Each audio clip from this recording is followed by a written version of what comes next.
If I want to get different behaviors or results, and some of you may actually want to challenge this, and feel free to pipe up if you do, but you have to change your thinking. But if you don't know where your thinking is and where your thinking needs to be, it's very difficult to do that. So the point about the thinking intention profile is to provide you with insight as to where your thinking is. The other way to look at this, and this is the Martian part of it, is everyone sees our actions and results, but they don't know what's going on under the surface.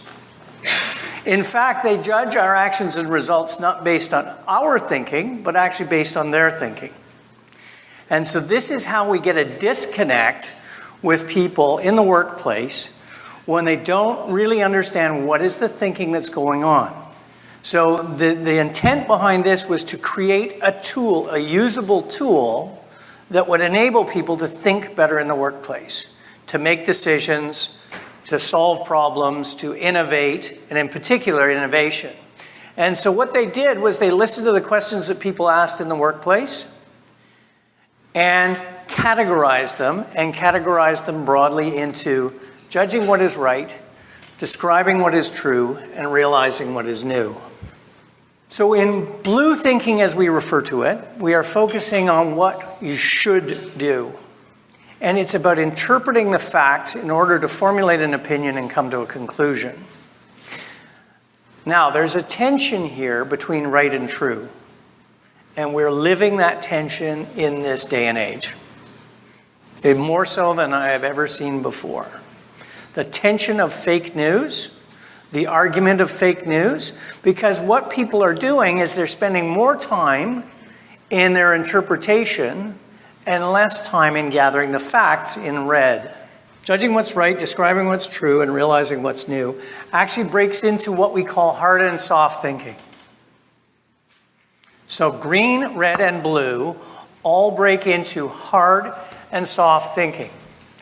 So hard thinking is the cognitive side of thinking. It's external, it's impersonal.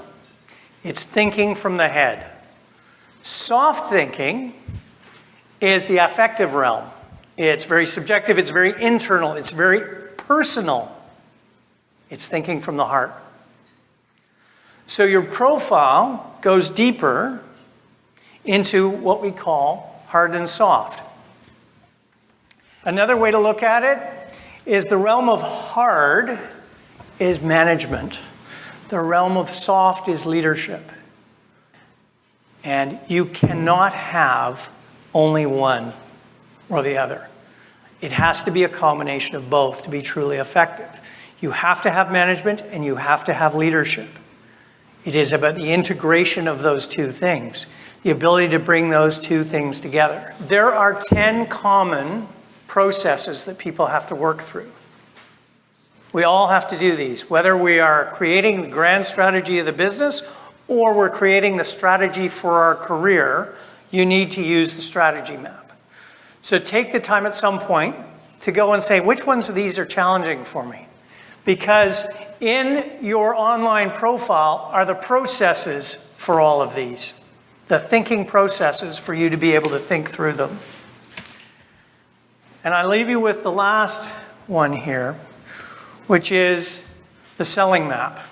In the selling process, you need to do your research.